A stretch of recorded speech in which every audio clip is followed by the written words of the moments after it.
जो नई शिक्षा नीति सेंटर ने तो कहा है कि 2030 तक लागू हो जानी चाहिए, लेकिन हमारे प्रांत में माननीय मुख्यमंत्री महोदय ने पिछले साल हमें बुलाया था, वहाँ गए थे हम चंडीगढ़।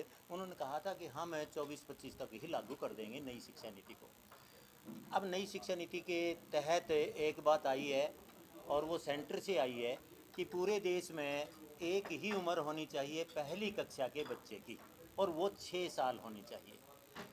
लेकिन उसमें हमें थोड़ी सी दिक्कत ये आई कि 1 साल की छूट तो दी कि भाई इस साल 5.5 साल का होगा तो भी पहली कक्षा में हो जाएगा, लेकिन अगले साल 1 जनवरी से वो 6 साल का होना चाहिए।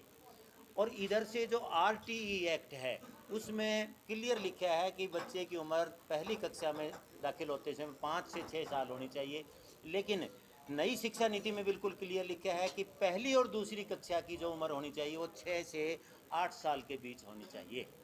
तो हमने ये रखा है भी, क्योंकि ये प्रश्न MHRD से है, वहीं से हो सकता है, क्योंकि ये नियम वहीं से बने हैं कि जो बच्चे हमने 5 से 6 साल के हिसाब से पिछले वर्ष नर्सरी में लिए वो इस वर्ष KG में आए, अगले वर्ष उनकी उम्र 6 साल सबकी नहीं हो पाएगी, तो वो पेरेंट्स क्या कहेंगे, कहाँ जाएंगे? वो कहते हैं जी हमारा तो ये बच्चे का 1 साल ख़राब होता है। तो हमारा कहना ये है कि 1 साल उसमें और दें। अब जो बच्चे हम नर्सरी में ले रहे हैं वो 3 साल के ही ले रहे हैं, ताकि वो पहली कक्षा में 6 साल के होंगे पहुँचते। आज सांसद महोदय ने कहा कि मैं आपकी वकील बन के आपकी आवाज़ रखूंगी, क्या लगता है? बिल्कुल, उन्होंने पूरा आश्वासन दिया है और हमें लगता है कि हम ये हमारी जो हमने अपनी बात रखी है ये हर हाल में पूरी होगी। ऐसा है जी कि सामान्यतः स्कूलों से ये बात आती है कि शिक्षा का स्तर जो है ना ये महंगा हो रहा है। अगर हम आप लोगों को सच्चाई बताएंगे तो बड़ी अजीब तरह की होगी वो। आप देखिए, एक बच्चा हमारे पास पढ़ता है और वो कहता है कि फ़ीस ज़्यादा है या किताबें महंगी है। वही बच्चा हमारे स्कूल के बाद एकेडमी में जाता है जहाँ लाख रुपया या 50,000 देता है। कहाँ महंगा हुआ? वही बच्चा वहाँ पढ़ता है। आप देखिए कि कितनी एकेडमियाँ खुल रही हैं, उनमें कोई हिसाब नहीं है क्या पैसा लेते हैं। स्कूल क्या करता है कि स्कूल ये चाहता है कि वो सब सुविधाएं, RTE ये कहती है अब RTE में कि ये सुविधाएं आपके स्कूल में हर हाल में होनी ही चाहिए, क्योंकि RTE लागू हमारे यहाँ अब हुई है, पिछले साल से लागू की है सरकार ने। इससे पहले उन्होंने सरकारी स्कूलों में ही लागू की हुई थी, प्राइवेट स्कूलों में पिछले साल से लागू की है।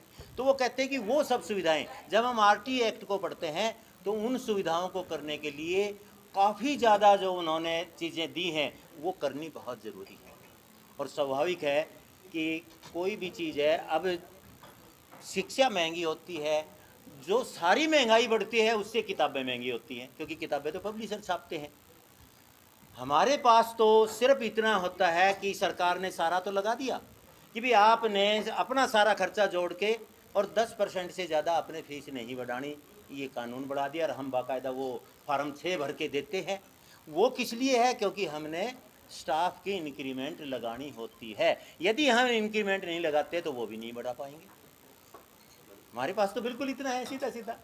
तो आज हमने जो अपनी बात रखी है वो हमारा सौभाग्य है कि आज हमारे बीच में हमारे सांसद महोदय हैं और उन्होंने हमारी बात सुनी और उन्होंने आश्वासन दिया है कि हम इसको उचित प्लेटफार्म पे रख के और उसको ठीक कराएंगे।